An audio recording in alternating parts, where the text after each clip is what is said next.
Imagine standing beneath a crimson sky, living inside a dazzling, futuristic dome on another planet. Robots tending crops, AI managing every system. You're breathing synthetic air, eating hydroponic food, and watching Earth rise like a distant blue star. Welcome to life on Mars. What once seemed like science fiction is now a real ambition. SpaceX, Blue Origin, NASA. A race to colonize the cosmos has begun. And Mars is the first destination. For pioneers like Elon Musk, it's not just a mission. It's a necessity. He says we need to become a multiplanetary species. To preserve human life. To ensure our survival. And many agree. After all, Earth is changing. The climate is breaking records. Floods, fires, droughts, every year, more intense. Resources are drying up. Geopolitical tensions are rising. Weapons are growing smarter and scarier.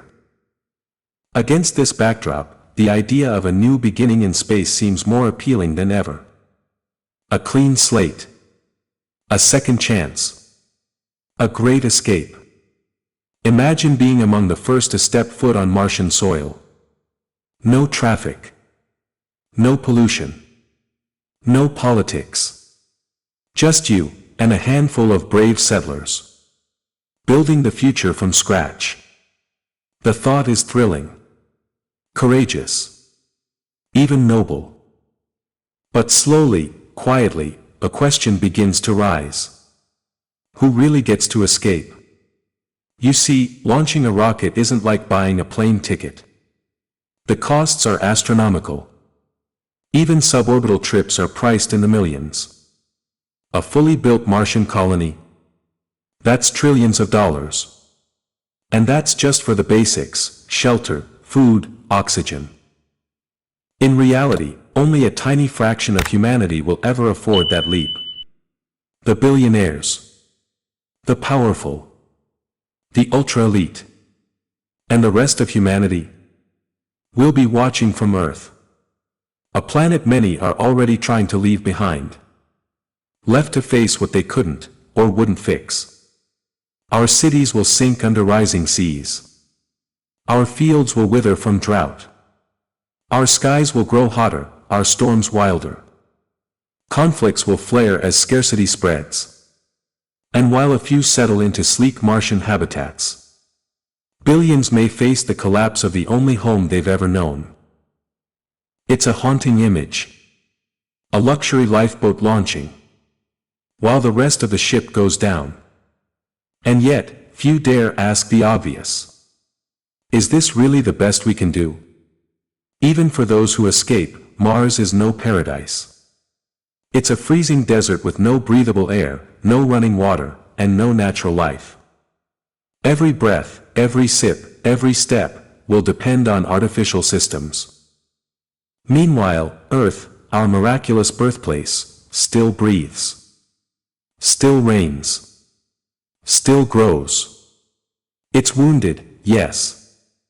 But it's not beyond healing. So why aren't we trying harder to heal it? Why are we investing billions to escape, instead of billions to evolve? We call ourselves intelligent. We call ourselves civilized. But maybe true intelligence isn't building bunkers on a barren world. Maybe it's restoring the paradise we were given. Imagine if we redirected our greatest minds, our boldest tech, our vast resources, not to abandon Earth, but to renew it. Clean energy, sustainable cities, global cooperation, peaceful solutions. If we can terraform Mars, can't we re-terraform Earth? If we can dream of life among the stars, surely, we can still dream of life in harmony with our planet. This isn't about choosing science over nature. It's about choosing wisdom over escape. Because no matter how far we travel, we carry our consciousness with us. If we don't fix what's inside, no planet will ever save us. This is our moment of truth. A time to ask not how we can escape, but who we can become. Will we be the generation that fled a dying planet? Or the one that rose to save it? The answers lie ahead. Because this isn't the end of the story. It's only the beginning. In the next part, we'll explore what's truly happening here on Earth. The silent suffering of billions.